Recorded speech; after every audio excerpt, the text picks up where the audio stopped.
Welcome into a Week 9 edition of Buffalo Bills Weekly, where we give you an inside look at one Bills drive. He's Chris Brown, I'm Maddy Glab. In this week's episode, we'll discuss quarterback Josh Allen's efficiency to start the season, how Buffalo's offense hasn't shown all their cards yet, and we'll preview Week 9's matchup against the Miami Dolphins. Allen threw 301 consecutive passes without an interception. It was a franchise record. The streak did end against Seattle. He was the last quarterback standing who hadn't thrown an interception this season. Chris, how impressive were those 7 games to start the season without an INT? Yeah, knowing that he had 18 last year, it is very impressive. It's an amazing change of course for him. And as you mentioned, it's pretty rare league-wise, being the last quarterback to have not thrown one until it happened last Sunday. I'm curious to see if he can continue protecting the football in that fashion through the second half of the season. Allen has been doing a better job taking care of the football this season because he's playing a new brand of football. He's not putting everything on himself. Allen is not playing as much hero ball as we're used to seeing. He's using his legs less and relying on his teammates more. Yeah, and I got to give a shout out to Joe Brady, the offensive coordinator here. He's convinced Josh that it is beneficial to play within the structure of the offense. We know that over the years, Josh has been very quick to leave the pocket and try to create off script, which can lead to some amazing results sometimes. But I think the offense can stay on schedule better if he just hangs in the pocket an extra half second, wait for those answers to emerge in the passing game. And the development of the receiving core has helped reinforce that for Josh. Offensive coordinator Joe Brady is where it starts. Well, after last week's victory, Allen gave a shout out to Brady, saying thanks for all the answers that he gave him in game. Those answers are leading to a very efficient offense. They're one of the best to start the season, averaging close to 30 points per game. But Brady is still revealing things about this offense. He showed some tendency breakers against Seattle, throwing the ball more on first downs. What are we still learning about this offense, Chris? Yeah, I think when you get to midseason, that's a chance for coordinators to break some of those tendencies that you mentioned, and Joe Brady took full advantage of that in the game against Seattle last week. Coming into the game, Bills were first in the league in run rate on 1st and 10 at 65%. That's a fat number, so you play off of that, and Seattle played into that tendency, and Buffalo benefited. They went in the first half, run just 4 times on 1st and 10, passed the ball 9 times on 1st and 10 in the first half. That's a 2-to-1 ratio going the other way, and it proved beneficial. The middle of the field was wide open. They used some play action and got big chunk plays on some of those long drives. Speaking of that play action, Allen said it's really important that we are efficient in our run game so that it can open up play action. We saw a lot more of that against Seattle. Right, and the drives finished with points. I mean, 14 plays, 90 yards on that opening drive. I mean, they overcame some penalties too. The pre-snap penalties are something they will have to clean up, but the fact that they were able to overcome it, I think, was based on the fact that they had some of those chunk plays in the play-action passing game. 445 total yards of offense. They overcame 85 total yards in those 13 penalties. Coming up next, Miami's quarterback is back, and will Buffalo's offense put up another 30 points against the Dolphins' defense? We'll dive into it all next. When we return, Maddy Glab interviews comedian and actor Howie Mandel in this week's episode of You Heard. And then later, catch the press conference highlights in Soundbite Roundup.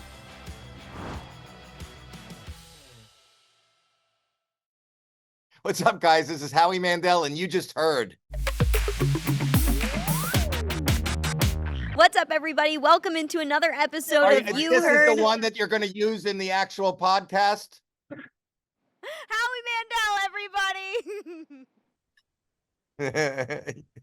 I love that you're laughing on the outside, but you are so annoyed on the inside. Oh, no. Let's go. Let's do it. I like it. I'm the worst. I'm the most annoying guy in the world. I got to say, thank you for having me on. Do I get a free Mafia membership for just being part of this? I think you do. I think this Jump and break a table? Sure, if that's what you want to do. No, because from Toronto, my father-in-law was in the furniture business, and I used to come down over the border and sell tables to the tailgaters.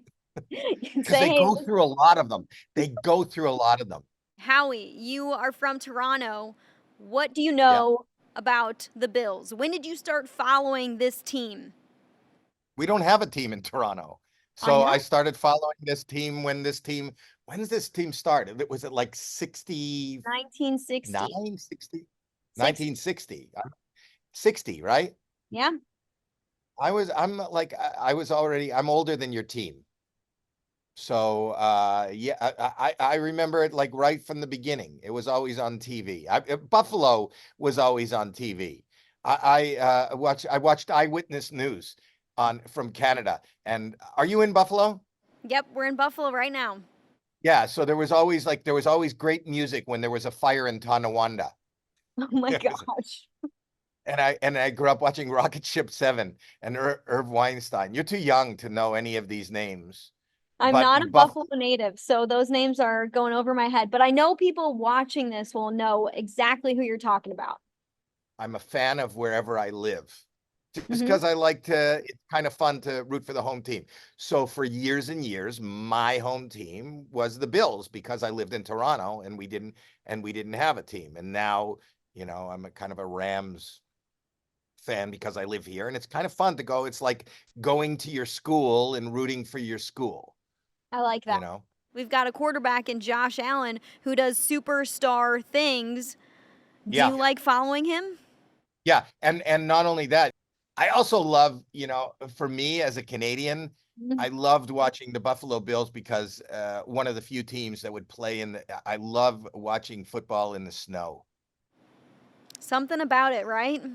There is. And then, and sliding through the snow is it just seems so cool. My wife keeps trying to call me. Call my wife and see what she wants. I told my wife I'm going to be on on the Buffalo Bill podcast. She's very excited. As somebody who's in Canada, grew up in Canada, I know you're not in Canada currently, but how much do Canadians, specifically Toronto area, do you feel like they follow the NFL? Do you feel like there's a lot of NFL fans in that area? Yeah, the Bills come and have the Bills not come and play. They play up in Toronto now. They didn't when I was younger and lived there, but they've played in our stadium. They've come up and played in our stadium. I think that we romanticize about having an NFL team, and I don't know if there was ever talk. Was there ever talk about Canada buying the Bills when before? Is it Terry and his wife? Is it Terry and Kim yeah, Pagula, who before bought the they team? bought it, that first guy passed, and I think Canada was. I don't know. I don't know if they were talking about it, but I don't understand why in Toronto, we have Major League Baseball, we have the NBA, we have the NHL, and we don't have an NFL team. So I think, and my brother who still lives in Toronto goes down to the stadium and watches Bills games, and then I think that they come up and they've played in our stadium. So Yeah, they yeah, we have. fantasize and the aside well, Canada, the our pastime in Canada is hockey, Hmm. and that's the big sport. But second to hockey, I think that football probably gets bigger ratings than any other sport. Yeah, do you think an NFL team in Canada would do well? In Toronto, I think it would. Yeah. In Toronto, it would. I mean, I think that half that. What does your stadium hold? Like 60,000 people. I think there a good portion of those people come from Southern Ontario, which Hmm. for those that are listening is the province right up butted up against Yeah. Buffalo. So I would imagine. I don't know if you know. There are a lot of Canadians in your crowd. I would imagine every home game there has to Shout, be. eh? We'll be right back on You Heard. Stay tuned.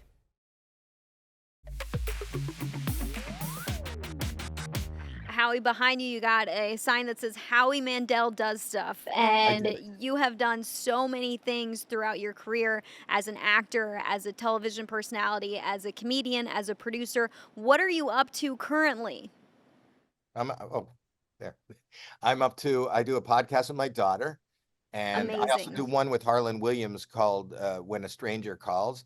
I'm really close to you right now. I'm doing when I'm not doing AGT right now in November, I'm doing CGT, which is Canada's Got Talent, and I'm doing producing anything, and touring. Stand-up comedy is my favorite thing, and I do that, and that's where I don't have to have any editing. It's kind of where I can have fun and be free. And everything I've ever done in my career has been based out of the fact that I do stand up. And if you want to see where I am, go to howiemandel.com and you'll see my dates. You have done so many different things. How did some of that lead to an opportunity like America's Got Talent or Deal or No Deal? Well, I talk about this ad nauseum, but it's true. I say yes to everything, and you don't know what everything you do is an opportunity. Whether those opportunities lead to something else, you never know. Like I said yes to this because in growing up, I watched the Buffalo Bills. Who knows? I may be doing interpretive dance at the next Bills halftime show. So you can only cuss. But what I'm saying is, I went up on a dare in Toronto in 1978 as a dare to do stand-up comedy. It's nothing I was pursuing. I did it, and they asked me to come back the next night. And then people saw me. I was on a trip in LA, and I did the same thing at the Comedy Store, and I got a TV show. And from that, I got another TV show. And then I was a stand-up. And I've been really lucky. I think more than lucky. I do everything. Well, we've got one last question for you. Are you going to make it out to any Bills games this year? I would love to. I would love to invite me to a Bills game. We would love to invite you. I would love to. My schedule is crazy, but any Right. opportunity I have to go to an NFL game and to be at a Bills game, I would love it. So if you know that I have to look at the schedule and know when I'm in the vicinity, or you're in the vicinity of me. That would be my first choice, to just sit there and be witness to. Well, at least your quarterback is pretty amazing. He is pretty amazing. We've got some more home games left on the schedule, so we'll have to figure out if it works with your schedule. But the Bills are also an away game. Yep, the Bills are in LA this year. Oh, so then I'll come out to that. Yeah. Invite me out to that. Are you at SoFi? Are they going to be at SoFi? I personally will not, but we have a ton of our crew who travels for those games. I'll definitely be here, but if not, when I'm in Toronto doing, I know it's November now, but I'm in Toronto doing Canada's Got Talent in Niagara Falls. Oh, so perfect. We're pretty close. So if there's a game when I'm there and I'm not shooting and we're shooting at night, I'd love to cross the border into you guys are getting a new stadium. When is your new stadium going to be? We have next season as our last year in the old stadium. So it'll be 2026 is when the stadium opens.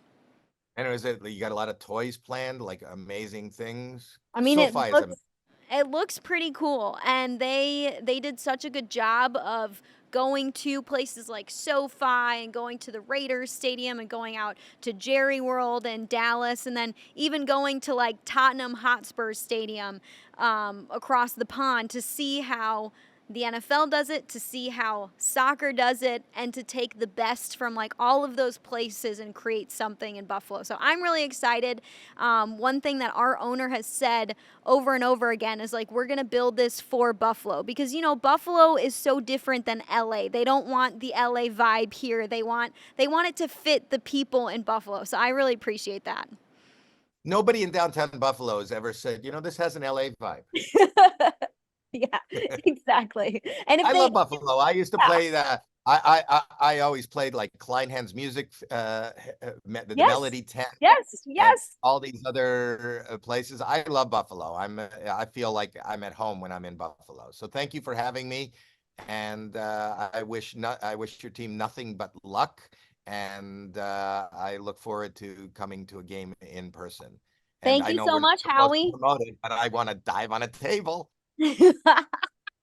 Hey, I'm sure a lot of people would be recording that and would be excited to see something like that. But we would want content. That'll be good for my YouTube channel. Yeah, exactly. You're there, peaking views from Buffalo people.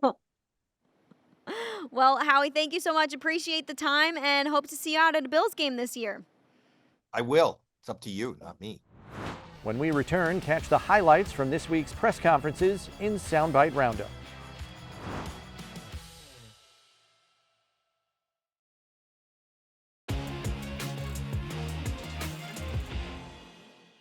No, I wouldn't say really anything other than just trying to, put extra emphasis on winning games in our division.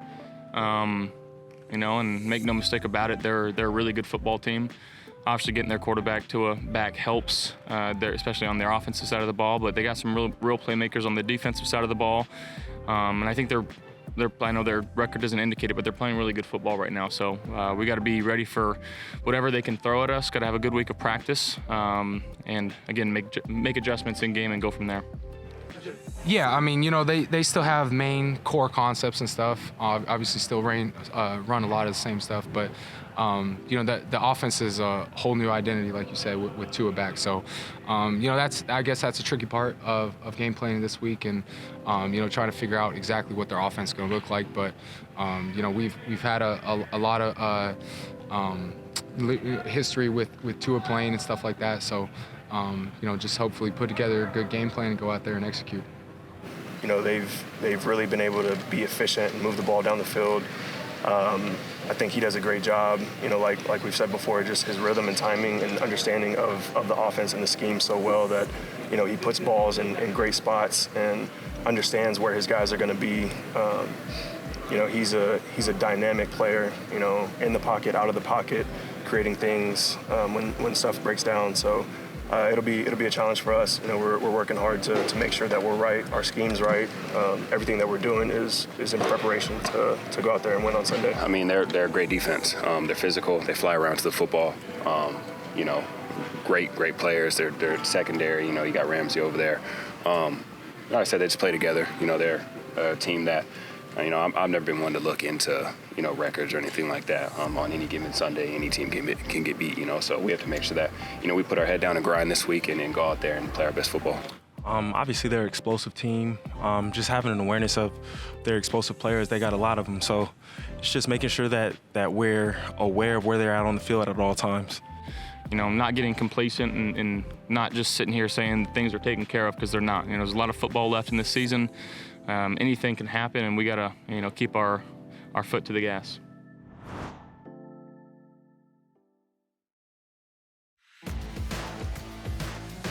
Welcome back into Buffalo Bills Weekly. Miami quarterback Tua Tagovailoa returned to the lineup last week after missing the past 4 games due to a head injury that he suffered the last time Miami and Buffalo played each other in Week 2. In Tagovailoa's first game back, he gave Miami a chance. They had the lead all game until Arizona kicked a game-winning field goal. But it was the first time Miami scored more than 20 points all season. Chris, why is Miami better with Tua Tagovailoa at the helm? Well, because the whole offense is built around Tua Tagovailoa. I mean, that's the way Mike McDaniel has structured it. It's a timing-based rhythm offense. The other quarterbacks that have been in the lineup in Tua's absence just flat out don't do it as well as Tua does. And you saw the difference when he re-entered the lineup last week. Very good on third down, very good in the red zone. So they should be primed and ready for the Bills this week. Miami's offense is the worst in the NFL, averaging just over 13 points per game. But with Tua Tagovailoa back in the lineup, there are elements of Miami's offense that are tough to stop. It's their speed, it's their run game. And when you look at how to slow this, stop this from Buffalo's end of things, it starts up front at the line of scrimmage. One player who will help with that is edge rusher Von Miller. Miller returns to the lineup after missing the last 4 games due to suspension. He had a nice start to the season, 3 sacks in 4 games. Yeah, and he only played 9 snaps in that Baltimore game in Week 4, so it's really a sack a game on average, and he's joining a pass rush that has really found its groove. I know the Bills are middle of the pack in terms of sacks this season, but if you look at their quarterback knockdowns, they're 5th in the league, and Greg Rousseau has 10 of their 29 quarterback knockdowns. That's good for 2nd in the NFL. Flipping it to Buffalo's offense, they're facing a top 10 defense again. Miami ranks 6th,